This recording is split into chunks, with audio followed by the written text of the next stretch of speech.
The love of God, the grace of Jesus Christ, and the community of the Spirit be with you all. We join together in the call to worship this morning. Rejoice, for the Spirit is in our midst. Christ feeds us and fills us with hope. All are fed, and there is food to spare. May God free us from the pursuit of food, which does not satisfy. Sing for joy, for God gathers up the pieces of our lives that nothing may be lost. Thanks be to God.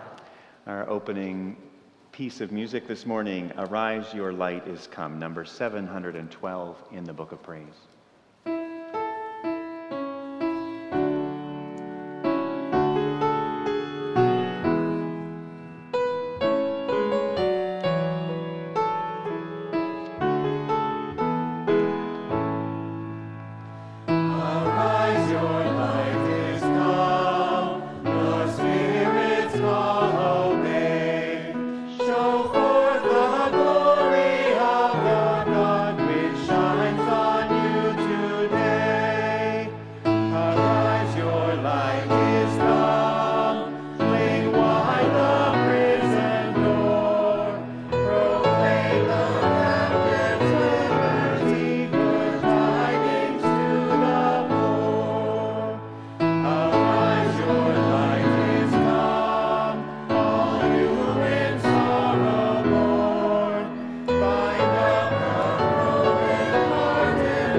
Please be seated.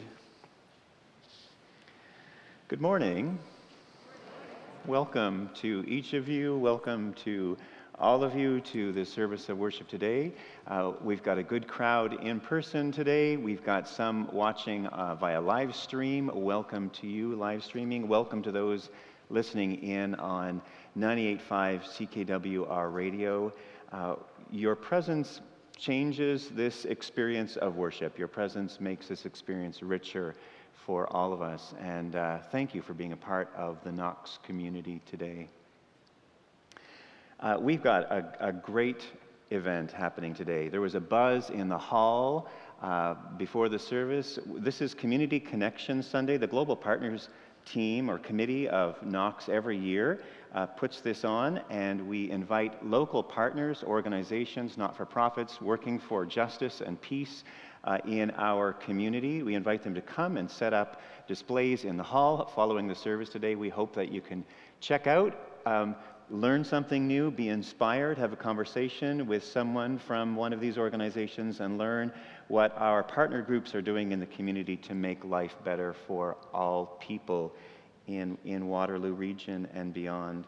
And as is the tradition on this Sunday, we ask one of our partners to come and to share a few words as a part of the worship service. And today we are just so thrilled to have two people sharing with us today from A Better Tent City. We have Nadine Green, who is the site coordinator. Is that your title? Site coordinator. Nadine is one of the geniuses behind the creation of Better Tent City. We're going to hear more of Nadine's story later on. Thank you for being with us today, Nadine. We're excited, blessed to have you share in this experience today.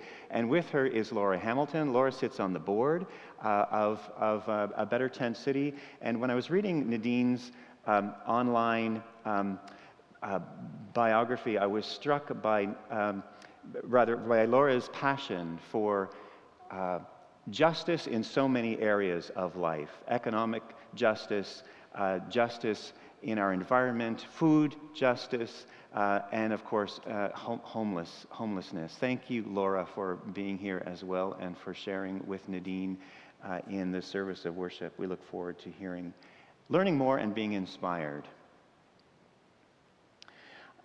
Our prayer has already begun in our singing, in our conversation, in our setting up of booths in the hall. This is all a part of what it is to prayer. We embody God's love, we embody God's community, and that is prayer. I'd like to pray, though, using some words and some images. So we continue our prayer together.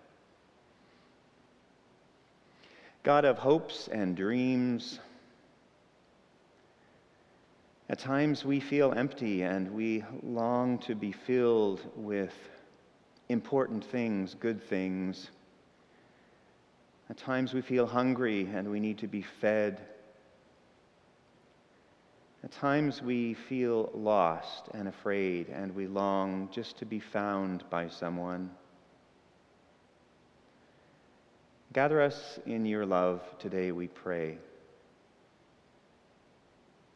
Pick up the pieces of our lives, just as Jesus gathered up the fragments of the 5 loaves and the 2 fish that remained after the feeding of the 5,000.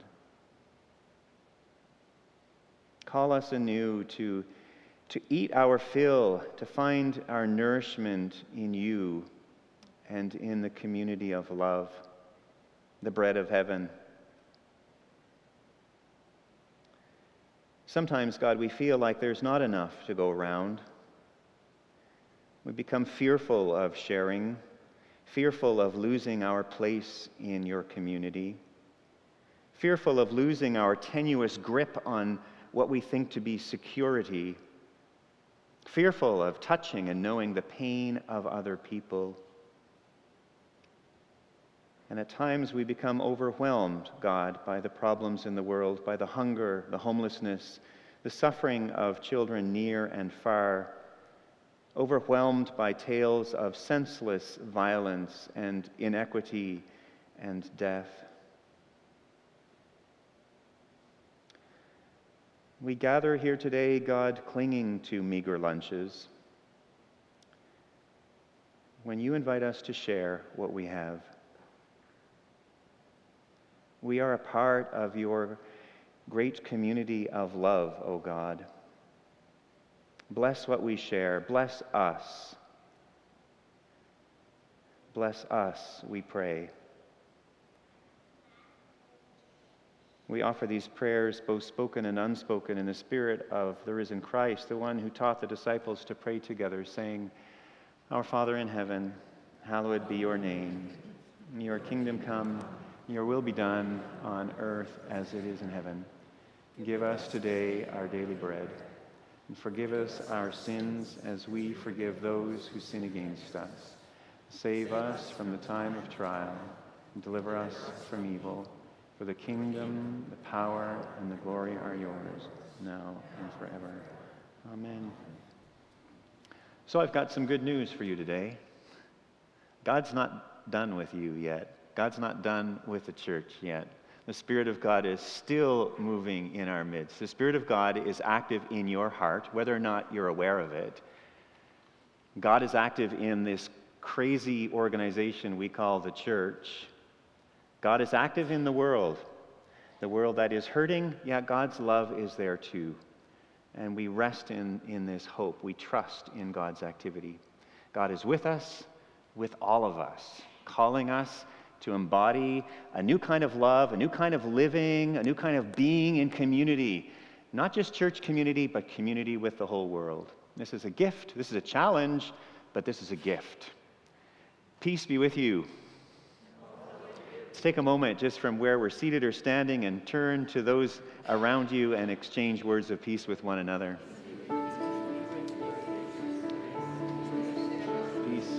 Peace be with you. Peace be with you.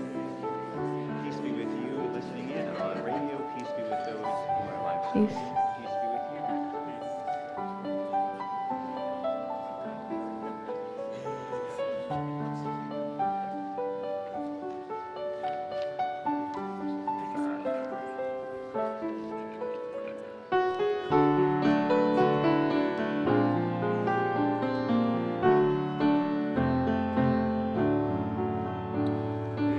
Peace of the Lord be with you, and always.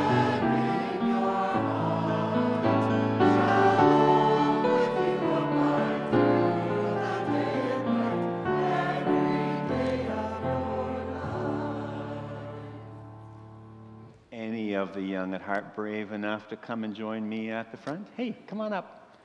Come on up. Great to see you. Hey, welcome. Welcome.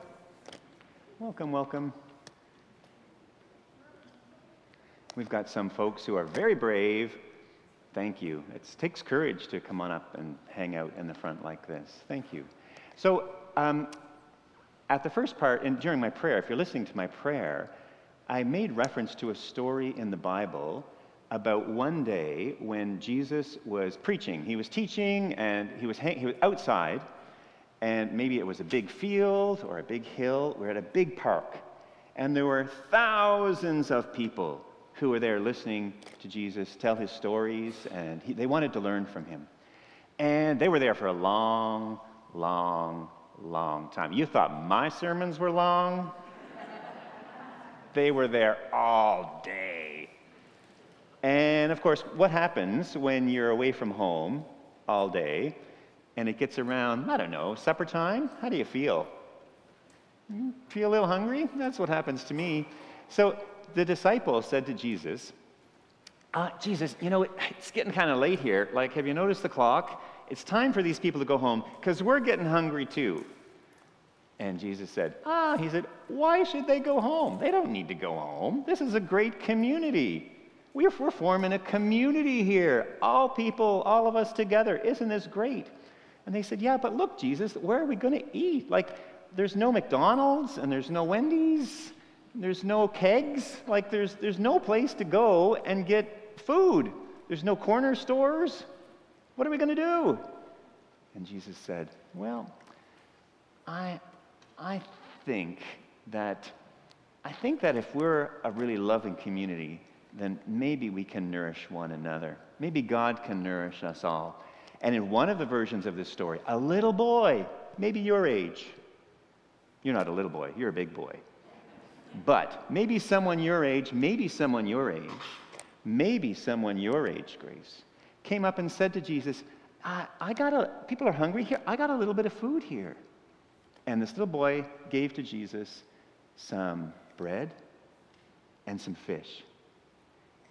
Wow, what a gift. And we don't know how it happened, but all of a sudden, people were eating. Yeah, isn't that neat? We don't know how it happened. Were people sharing? Did a miracle happen? We don't know. But you know what's important?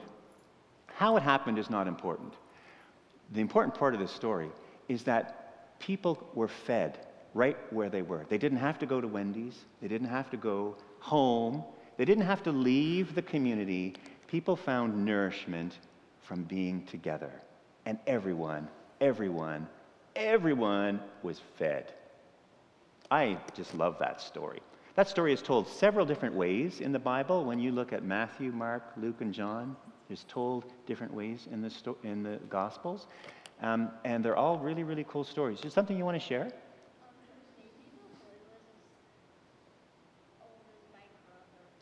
Maybe he was as old as your brother. Maybe he was 4. Maybe he was. Or maybe he was, no, he wouldn't be, I'm not going to tell you how old I am. You have to put a number in front of that 4 for me. Anyway, we don't know how old that boy was, but I'm inspired. He inspires me, that little boy inspires me to share the things that we have with one another. There's a cool song that we've sung here before, but it's been a while since we've sung it, and it's a song about sharing. It's a song about this story from Scripture. It's enough for all. It goes like this. We'll sing it through a couple of times just to remind us how it goes like this. There's enough for all. If we would learn to share it, there's enough for all. If we could learn to see, there's enough for all. So bring your loaves and fishes and offer them to Jesus. There's more than enough for you and me. Isn't that a cool song? I love this song. Let's do it together. There's enough for all. If we could learn to share it, there's enough for all. If we could learn to see, there's enough for all. So bring your loaves and fishes and offer them to Jesus. There's more than enough for you and me. You can clap. Some people are clapping. You're allowed to clap. Even though we're Presbyterian, you're even allowed to dance. Maybe just move in your seat a little bit. Yeah, we can do that. There's enough for all. If we could learn to share it, there's enough for all. If we could learn to see, there's enough for all. So bring your loaves and fishes and offer them to Jesus. There's more than enough for you and me. I want to sing this one more time. We're rocking. There's enough for all. If we could learn to share it, there's enough for all. If we could learn to see, there's enough for all. So bring your loaves and fishes and offer them to Jesus. There's more than enough for you and me. So bring your loaves and fishes and offer them to Jesus. There's more than enough for you and me. Awesome. What fun. I feel like clapping some more. Well done, Carol. Carol, could I ask you to grab the shepherd's crook and to lead our church school kids out? And you can follow Carol out to your church school class. We'll catch you later after the service. Thank you, thank you, thank you. Thank you all for singing. Yeah, you can stay if you want.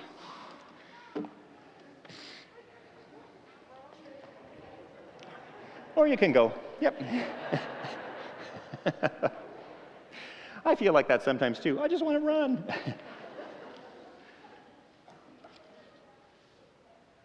Wow.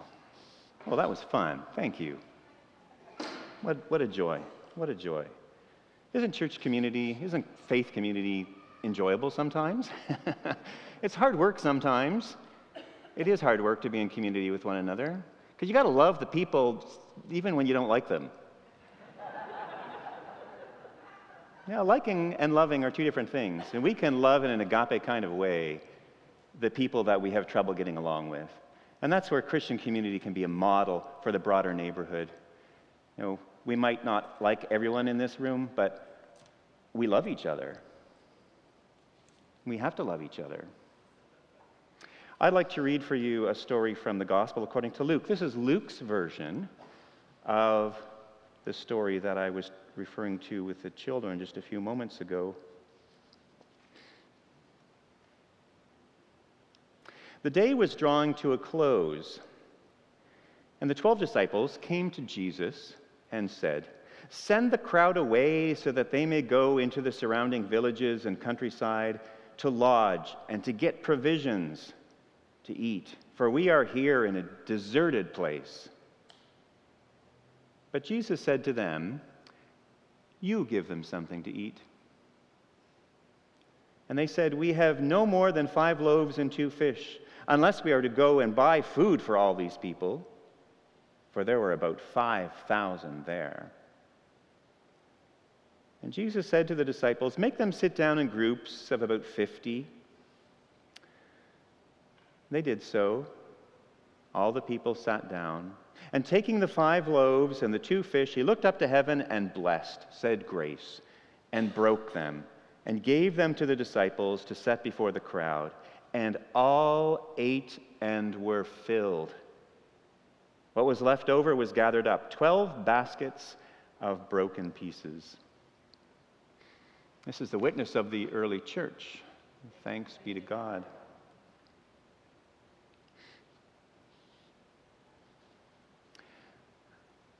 I love that everyone ate. Everyone was nourished. Sometimes in the mission of the church, we've had this sense that what mission is, or what outreach is us helping others. It's us helping. We help. We have something that others do not have, and it's our job to give them what they do not have. I grew up with that understanding of mission.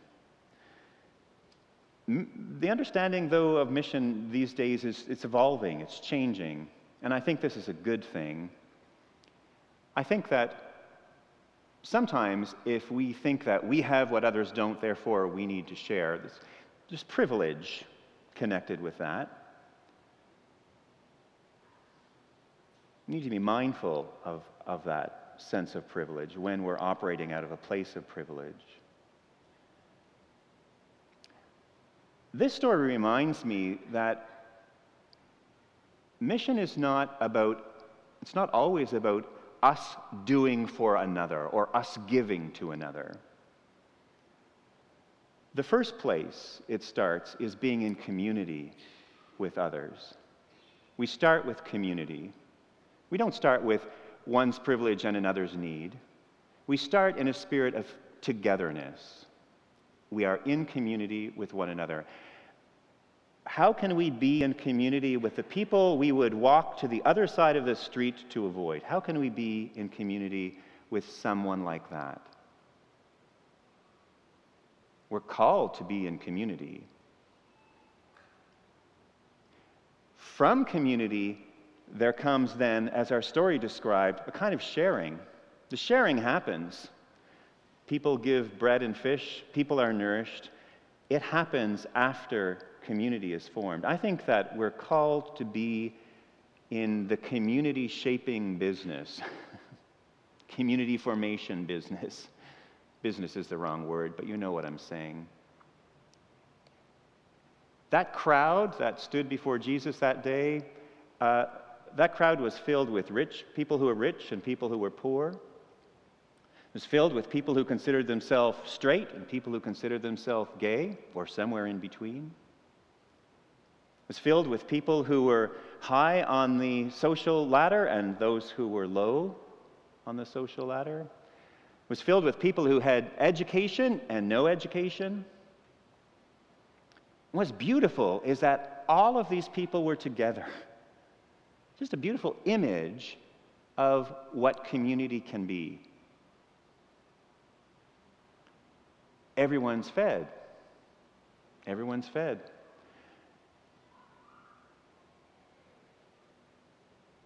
Who are we as community?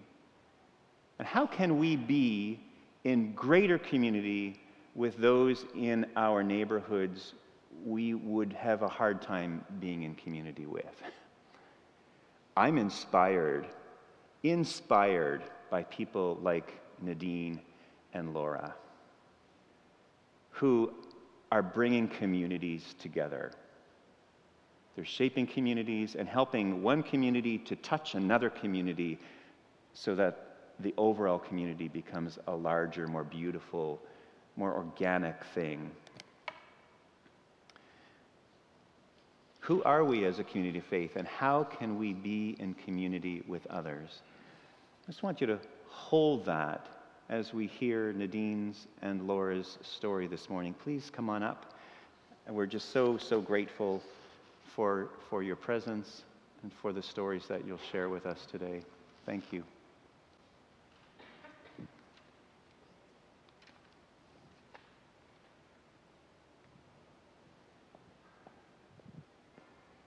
Thank you.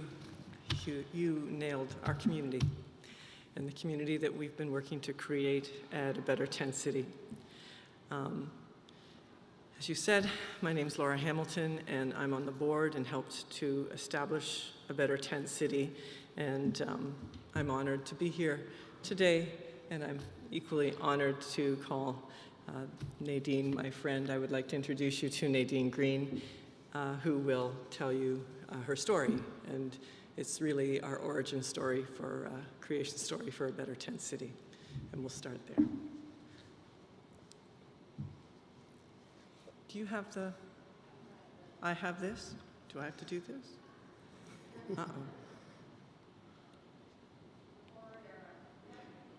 Oh, there we go. Thank you. Okay.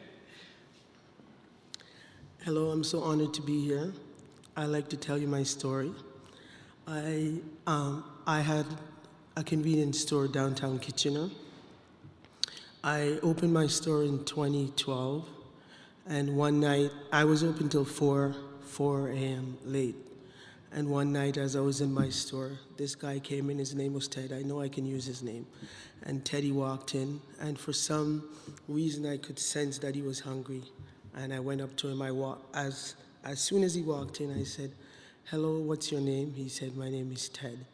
I said, "Are you hungry?" No, I said, "Sorry." I said, Can I offer you some food?"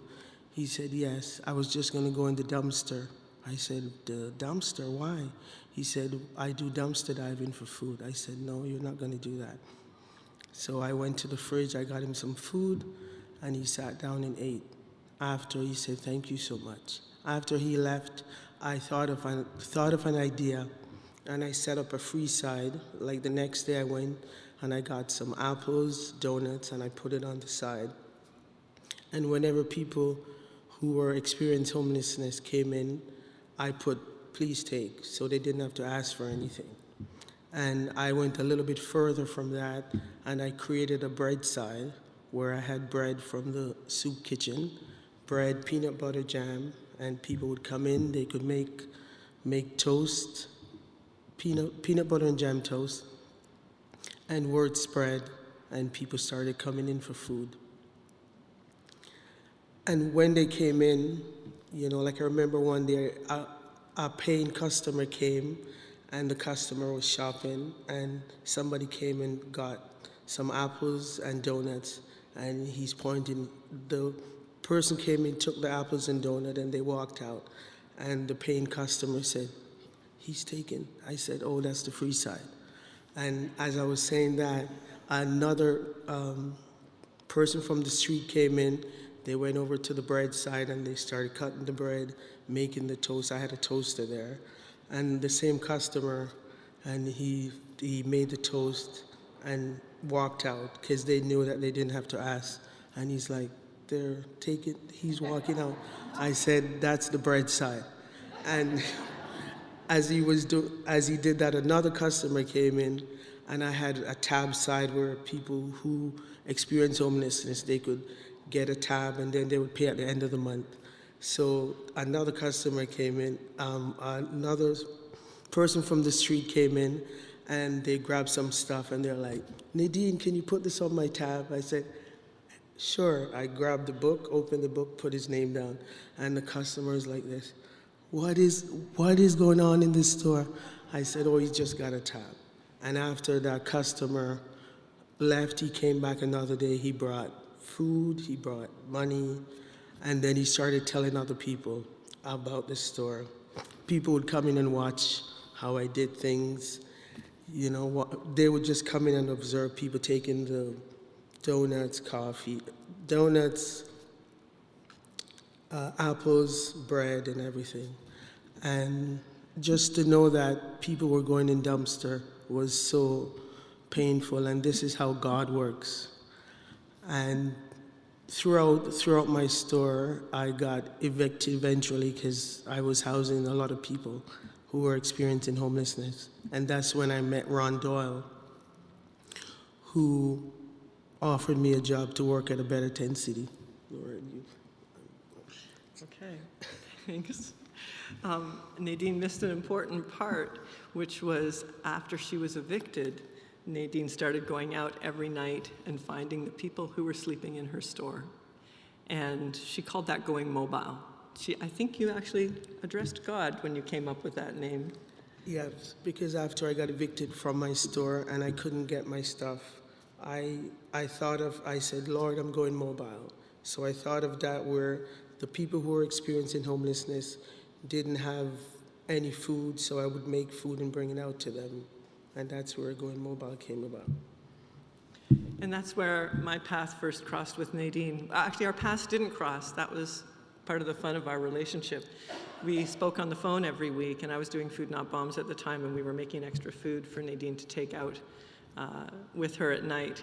And she would say, okay, you can leave the food here and take it there, and people will be at this house. And we'd drop off food, and she would take it out. And finally, one day on the phone, I said, what do you do? She was going out at midnight, 11 o'clock at night, staying out during that. I said, what do you do so late at night with all that food? And she said, I sit with people. I'm their friend. I give them hugs. I share their stories. I give them food, and I pray with them. And I just thought she was the most amazing person I'd never met. So Nadine had already asked, or Ron had already asked Nadine to come and work at a Better Tent City, but a Better Tent City was still an idea. And that January, I guess January of 2020, Ron had reached out to me because of Food Not Bombs. And he told me about this story, and the plan was to use land that was going to be sitting vacant downtown. Ron was a developer, Ron Doyle, and he had developer friends, and they had land in downtown Kitchener. And he said it takes about 3 years from the time they purchase the land until they can put shovels in the ground. And so his intention was to use that land and put up cabins so that people didn't have to live rough, they didn't have to be on the streets, they could at least have a home, and they could still take advantage of the services that were downtown. And I thought it was a great idea, but I didn't really know how I fit in. And he said, well, Food Not Bombs, I want you to sign the lease for that land. And I said, well, Food Not Bombs is kind of an anarchist organization. We reject hierarchy. There's no structure. We don't exist legally. And he said, I know, that's why it's perfect.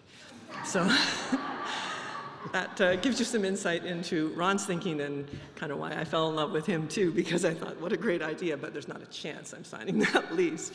So anyway, he told me about this plan he was working with Jeff Wilmer. They had students at the university. Jeff was the former CAO of the city of Kitchener.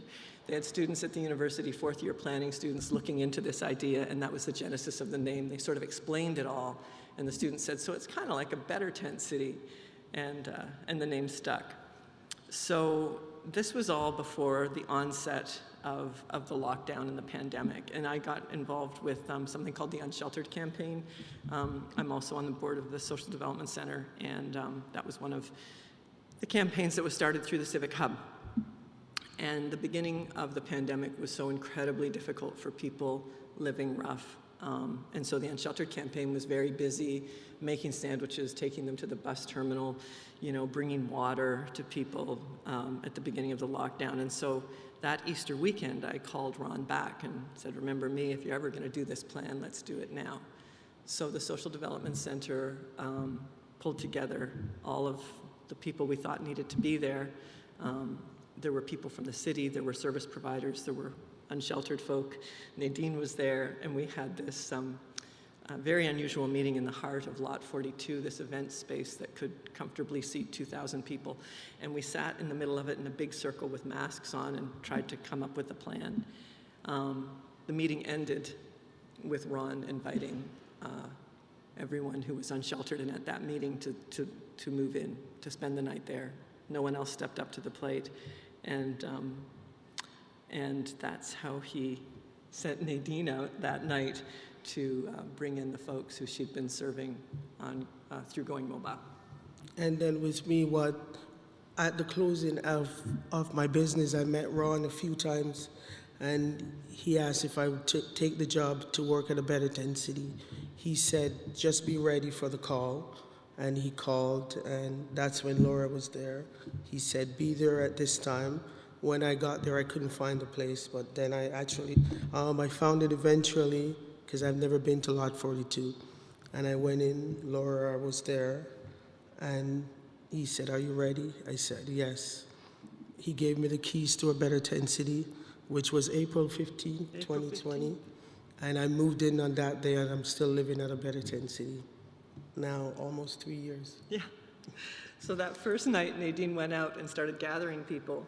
And that first night, I spent, 2.5 hours on the phone with Joe and Stephanie Mancini saying, what have we done? And they were very, very supportive. And also kind of pulled back the curtain and told me a lot of the realities of this world that I was really unaware of. The most I'd ever done is had lunch with people in a public setting.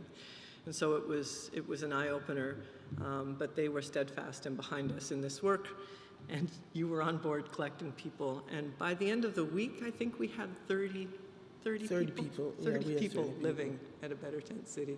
Oh, and that picture I just showed you, that's Ron, and we put that one there just because it's such a lovely photo of him. He was so proud when the cabins first came. And that's Jeff Wilmer and one of our residents, I think that's Carol Ann. Carol Ann, yes. Okay, oops, so I'm going the wrong way.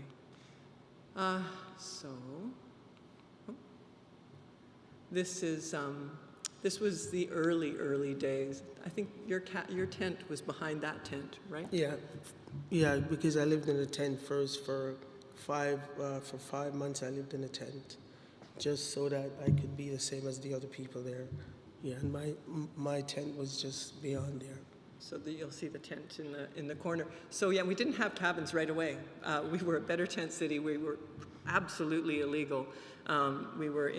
People were living in a commercial space, in an industrial space, in tents indoors, which is really not legal at all because of fire suppression systems, but people needed their own space.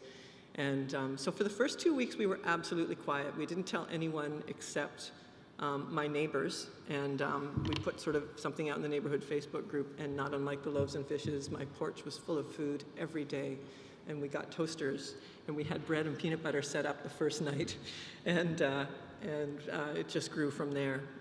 But we soon had, also that first night, we had a quick meeting of the Social Development Center board, who became our charitable partner. And because of that, the food bank graciously took on supporting us once we got established, and we had that partnership agreement in place with the Social Development Center. We had 2 rooms. You can see here, Ron gave us a bar that was at the back of a Better Tent City, and that was this room. We had some tents in here, and then behind was sort of an audio-visual room where we had probably 30 more tents. 30 tents. Yeah. And that's where people lived, in that bar. You can see we had no real kitchen facilities. We had hot plates. We cooked on the counter. There was one bar sink, and for hot water, we had one of those things that you can dispense hot water to make tea, and that's how we managed for the first, well, until the fall. And this is also in that kitchen. Go ahead. That's a slide of me doing dishes. So how it would work was the residents would help to do dishes, and near the end of the month when people get their check, it's hard to find people to do dishes. So I had to do the dishes. Ron Doyle came in. He's like, "Why are you doing dishes?" I said, "Well, it's my turn." I just lied to him. I said, "It's my turn to do dishes." He's like, "You have a turn?" I said, "Yes, we all have to do dishes." That was funny. Okay. And those students, by the way, who were helping that day, and they continue to help us, are students doing public health, masters or undergrads of public health at University of Waterloo, and they spend a lot of time with us, and they're now doing some research for us, and it's been wonderful. Nadine has opened their eyes, and it's been a beautiful process. Oops, wrong. I think I did it right.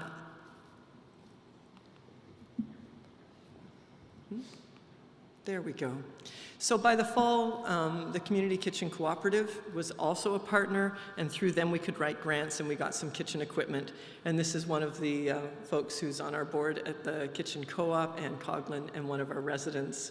And that was fun. You can see we've got a new stove there. We had a sanitation machine, and that residence is an Indigenous woman who wanted to make fry bread for everyone. And so Anne came in, and they spent an afternoon making fry bread.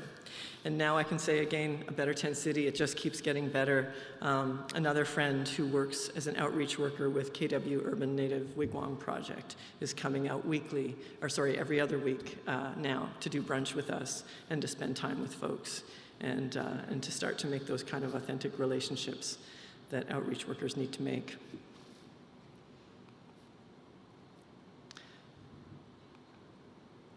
Oh, that's me.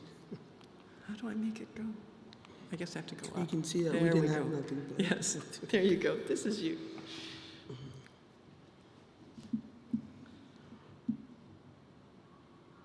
That's Rick having sweets, baking goods. Laura usually gets stuff from Cobb's Bread. That's right? True, but these were early days. These were all church donations. Some of them are from my church, Parkminster, and a number of other churches came forward and said, "Can we bring dessert?" And the answer is always yes for everyone here. The answer is always yes. People love sweets. I think that's fair to say. Yeah. And home baking is another great way to build community, because people come around and say, "Oh, my mom used to make those peanut butter squares," or "I love brownies," or "Have you ever thought of putting this in that?" And it's the conversations around food that really build community. Another thing I wanted to point out, at this stage, it was still early days, and the other service providers in town, many of them were afraid to come out. to a better tent city. Many of them were afraid to come out to a better tent city. It was considered the Wild West. In fact, they'd refer to us that way in some ways because we didn't have staff. So I know you might have heard recently, Jeff Wilmer was asking the region for some money for staffing so that we could fund 3 positions. A shelter of our size, a comparable shelter like University Avenue here, has a full-time staff of 35 people and 2 security guards, 24 hours a day, 7 days a week. So we are far less than 10% of the staffing costs of any other shelter. We're not a shelter. We've created a place where people can live their lives. But because of that, there was a lot of fear. So what we did was, and people would come out to our shared space, but they wouldn't knock on cabin doors. By that point, we had cabins. So we worked with all of the good people from Sanguine, from the Downtown Community Health Center, even regional staff were super helpful too, and we set up service fairs so their staff could come out outdoors in tents. We baked cookies so residents would come out. We talked to residents as we co-created the community and said, what services do you need? They needed ID, they needed access to medical support, they wanted to talk to outreach workers. And so by setting up these fairs, we started to build community, and the barriers were broken down. And now, of course, Sanguine comes twice a week. They knock on people's doors when they need to see them. People will come out to the bus. Other outreach workers will come. And again, they know where people live. People have an address. And so they're far more accessible to all of the other services that are available to folks. And we demystified the space and, as I said, built those connections. And then later that fall, something else was a big addition to the community. We spent that Christmas, the Christmas of 2020, learning how to set up a methadone treatment program on site, and that was an amazing game changer. So we worked again with the folks at Downtown Community Health Center, and others to learn how to do that. We had no idea. And by January, we had set up an online treatment program. We had a physician who came every week and a pharmacist who would dispense opioid replacements, which is a huge gift to people who are addicted to synthetic opioids and really made changes in their lives.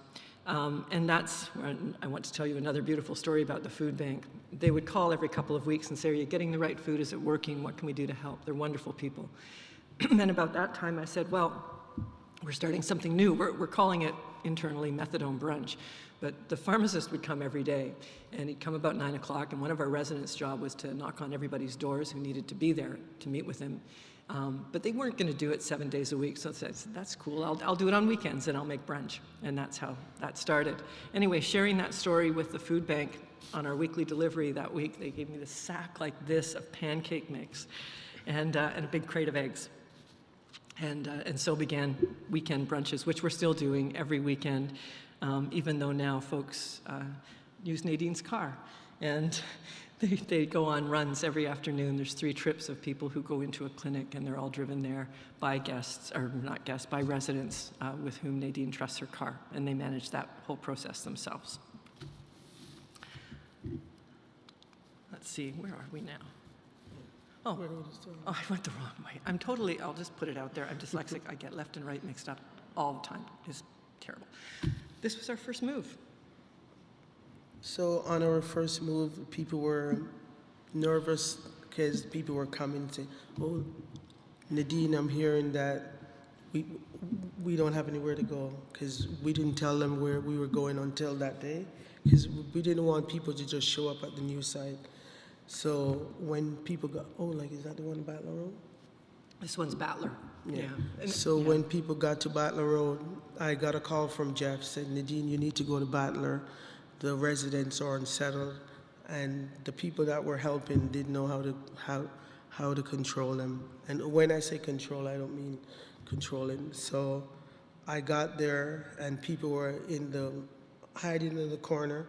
They were not really hiding, but they just didn't know what to do.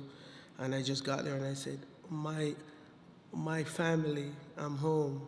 We're home. And they came down from where they were, and we all gathered around and talked, and they got to go into their new house. The Or their cabins moved house. there. That's right. They'd heard in the news, and they knew that we were making presentations to various councils. We pitched about, at that point, 10 properties. After Ron died, his family, of course, needed to, were selling lot 42. Everyone knew we had to leave. And we just kept saying, have faith. You were the strongest one on that front. It'll work out. Nadine's favorite expression is God is working. And people didn't have faith. They were very afraid that they would be back living rough. They said, you know, many of our folks have been restricted from other shelters. Shelters don't always work for the folks who choose to live with us. And some had been living rough. You know, a couple of people there, one 15 years living in the woods. A couple had lived in pup tent, you know, rain or shine, winter, summer for 10 years, a couple. People had been living rough for years.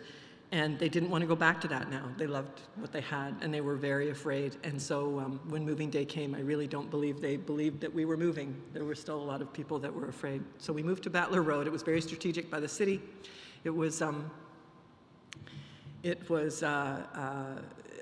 snow removal site, and we had to be out by the end of October, but it bought us a bit of breathing time, and through that entire summer, so this was the end of June until the end of October, we just kept pitching new potential places to live. Oh, there you go again. And this is what it looked like at Battler Road. That's one of the dogs who lives with Bear is his name. And so everyone had their cabins moved. It was quite a feat to move all of the cabins. We did it all in a day. We took everyone downtown, gave them a phone number and a place to meet at the end of the day. And we did lose a couple of people on that move, but it took about 2 weeks and everybody was home. We had an event tent, and that's where people could gather for food. I just wanted to go back to this picture. The little blue building had a washroom, and we were up to 45 residents at that point. So it took a couple of days for us to get some porta potties. And yeah, it was, and beautiful trees behind us, but we couldn't have access to that space, but eventually the city was able to give us some shade. It was a very hot place for the summer. And this was our indoor space at Battler Road in a big tent. You can see after a rain we had water. Folks would bring in food. This is what brunch looked like at Battler Road, but we still had brunch every weekend. And now this is settling into our current location. Nothing came through. Every property we pitched between Battler and our Delt was rejected, and we had 3 days until our move, and nothing had come through. And Jeff said to the city, what about this road allowance on our Delt? And they said yes. And I think they were afraid because we quietly said, you know, we can just move all the cabins right downtown and see how that would go. But we didn't do that. So this was the move. And this moving day was spectacular. It worked. Everybody was home by sunset. It was great. We dropped everyone downtown. We moved 42 cabins. Where are we? Oh, right. And you can see here, I'll just quickly show you, because I can use the pointer. There we go. So this was putting in power. We had to go 6 weeks without, we spent the first better part of a week without electricity. We got a generator. It was costing us close to $10,000 a week, $8,000 I think, for the generator and the diesel just to heat the cabins, and that went on for 6 weeks. These are 3 portables that we strung together in pieces. This was, that took the winter to do. This was the actual moving day of plopping the cabins down on the grass and also burying cables. And this is pulling the portables together. And this was a sea can that Ron's son-in-law purchased for us and turned into a facility that has 2 showers, 2 washrooms, and a laundry facility so that we could use that during the winter months.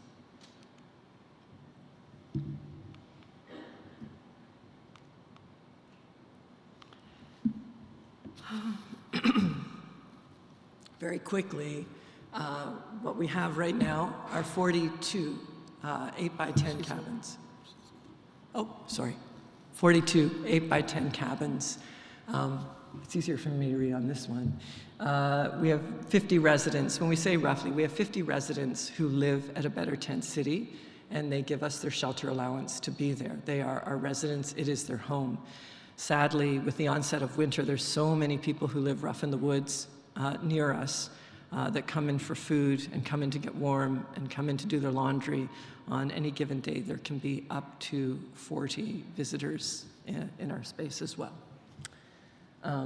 And we can't put people out in the cold, and we welcome them, and of course we feed them. We have the same laundry facilities. We also have additional washrooms indoors. The 3 portables have created a lovely gathering space, and our new kitchen. We have 3 full-time staff now, and we've again gone boldly forward with that move and a part-time person, and we're optimistic that the funds will come. We have to be. We're good for a year if we don't get other funding, but a lot of people choose to donate. And I just want to jump in. I just thought of a story that just happened about a week ago. There was a guy that dropped by, and I'm going to use his name. His name is Mike. And he was there walking around, and he said to me, "You know you're being used, right?" I said, "For what?" He goes, "By all these people." I said, "Nobody's using me." He's like, "Why do you live like this?" I said, "How?" He said, "You're living in a tiny house like a dog." No, like he said, "You're living in a shed." I said, "Excuse me, that's not a shed, that's my house." He said, "You're living like a dog." I said, "I'm not living like a dog. And if I'm being used to help 50 people, use me." And when I said that to him, he apologized. He said, "I'm so sorry. I'm so sorry I said that. Please forgive me," blah, blah, blah. I just wanted to share that story. Yeah. And so, yeah, we have so much community support. Oh, volunteers and meals, we'll talk about that in a minute. But the food bank now, we have weekly deliveries, one to St. John's the Evangelist Church downtown and one to our site, because we have to store food off-site. We go through a lot of food. Aqua, Sanguine, I should say, are regularly on site. Outreach workers come, and a beautiful grant with Community Justice Initiatives, Kindred Credit Union has funded them to come and spend time with us every week. It started mid last year. Once we got the shared space open, it will continue through this next year. And they're working on restorative justice. They're working to establish a residents' council so that the residents can raise their voices. Right now we have a lot of community meetings, but this will give us structure. And they're also helping us to work out some of the challenges we have with neighbors by talking to residents and coming up with plans and actually facilitating restorative justice when that needs to happen. They're a wonderful organization. I understand they're here today, so thanks. Thanks to them for that work. So we don't want to keep you, oops, sorry. And then Nadine, do you just want to talk about Main Street and daily jobs? So we have a job program where people get paid to do dishes, washroom, and garbage. So usually people will fight over the jobs, say, "Oh, can I get a job? You got a job for me?" And just to get, and it's not even about the money sometimes, it's just to keep busy and to have something to do. Right? Anything?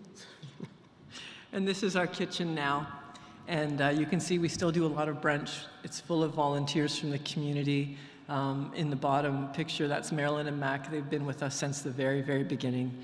There's a lot of food sharing. Every day there's opportunities for people to volunteer in the kitchen in the mornings where we have a toaster and we just make sure that there's peanut butter and jam and everybody can make their own breakfasts. We also prepare lunches. Mostly it's leftovers. We always have sandwiches in the fridge. It's a 24-hour kitchen. And then folks work together to make a meal, and Nadine serves dinner. And the shared space and kitchen are open all night, just like her store. And that's how that works. So if anyone's interested in volunteering, you can find out how on our website or talk to us afterward. And we also have groups bring in meals on weekends. Our people are healthier, they're happier. We've got the folks from the university doing some research about the social determinants of health and the impact that a Better Tent City is having on people's lives.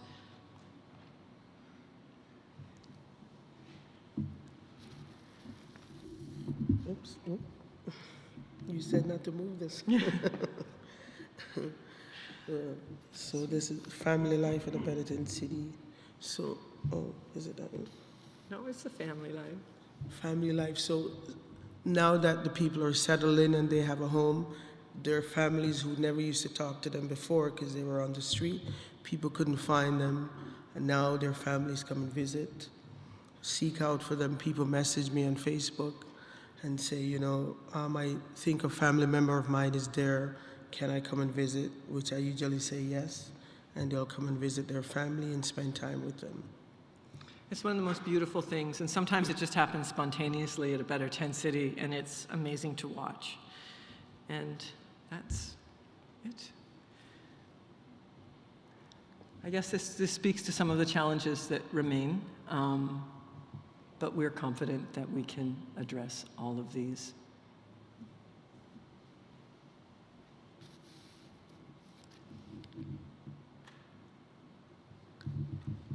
Is this the end? That's the end.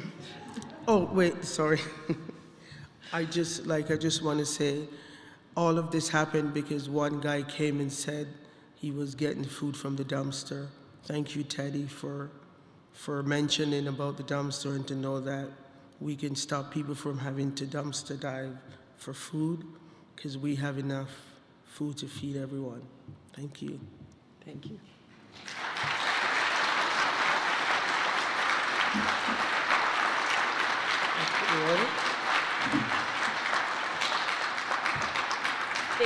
Thank you so much to Laura and Nadine for sharing your story and this great sense of coming together of community and how people just give what they have and share together and how it becomes this story of hope for all of us. So we thank you so much. An invitation to all those who are here in person to join us in the hall for a time of refreshments and coffee and to learn more about all of our community connections. We have many different organizations who are represented here in the hall, have some tables, some information, some stories to share with you. Their list is there, and we really encourage you to come and have some conversations and find out how we are already involved and how we can get involved even more. We have some sad news to share with the congregation that on Friday afternoon, Paul Ogram passed away. This is Dave Ogram, who's also been very involved in the congregation, father. And Paul, any of you who know him know how important this building was to him, and he was always around the building for many years, doing little things to fix things and help out in any way he can. And he has been an integral part of this congregation and this community. This Friday, there will be visitation at Herb and Good from 2 until 4 and 7 until 9. And then a celebration of Paul's life will take place at 1 p.m. here at Knox, Waterloo, with visitation prior to the service starting at 12 p.m. And so more details will go out in this week at Knox about that, but we ask you to hold the Ogram family in prayer this week as they grieve, and we wish the peace of Christ and the love of this community to be known to them. A few other announcements.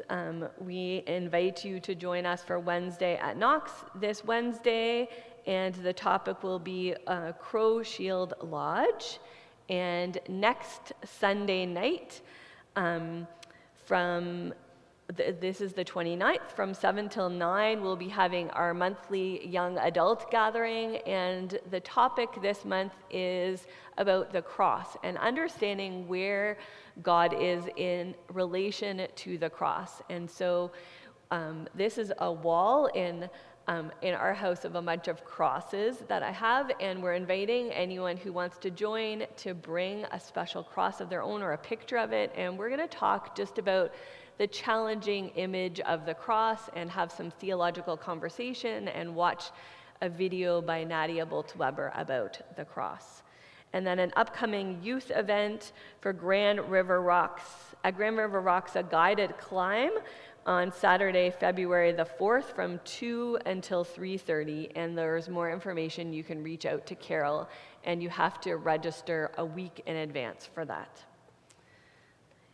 In the face of so much need on our own, what we have to give seems like it doesn't amount to much, in light of all that God has given abundantly to us. But together as a congregation and as a wider community, what we offer God in love becomes more, not simply added together, but somehow multiplied in its usefulness. As we give each what we are able, we ask that God blesses our gifts so that, like the loaves and fishes, there is enough for all. Let us share our offerings.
Bring them back to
In a moment, we are going to continue in prayer, but another ask for community after the time of gathering in the hall, anyone who's able to stay a little bit afterwards to help clean up, it would be much appreciated.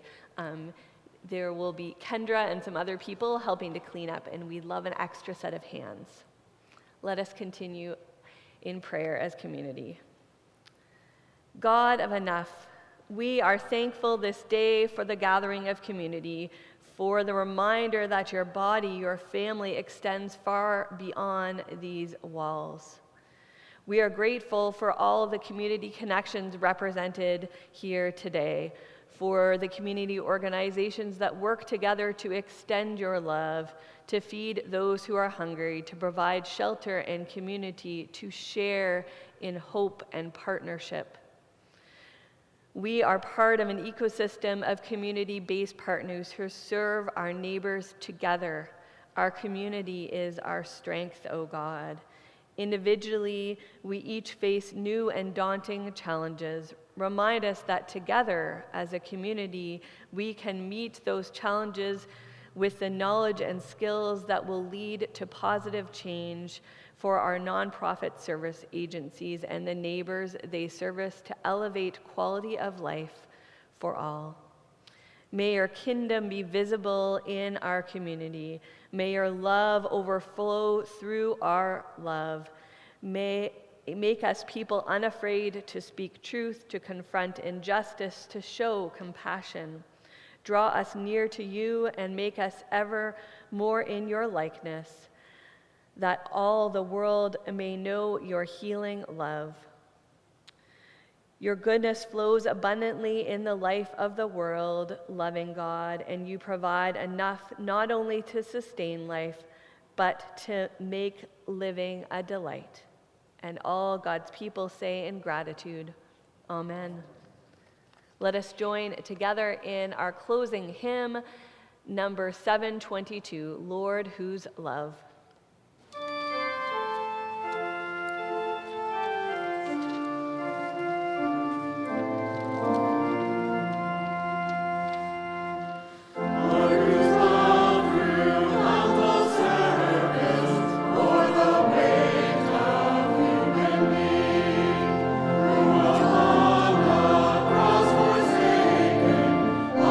Mercy's perfect deed, we your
into your week knowing that the love of God is yours to share.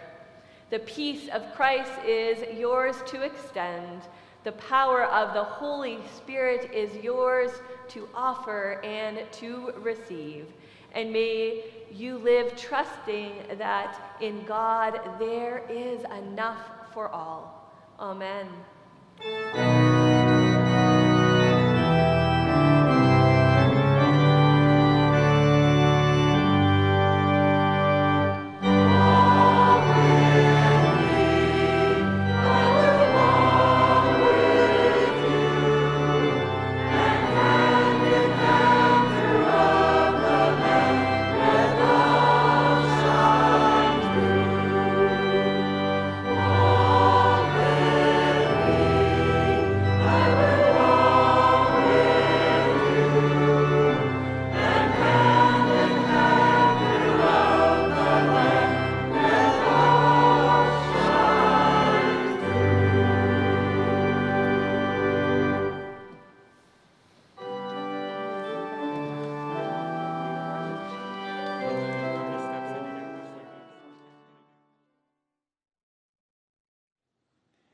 I'm Hugh Donnelly, one of the ministers at Knox, Waterloo.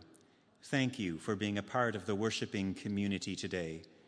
You can find us online at knoxwaterloo.ca, and you are always welcome to call us at 519-886-4150. This broadcast is made possible by you, listeners and friends of Knox, who support Knox's broadcast ministry. Please consider making a donation in gratitude as you are able, and may the peace of Christ be with you.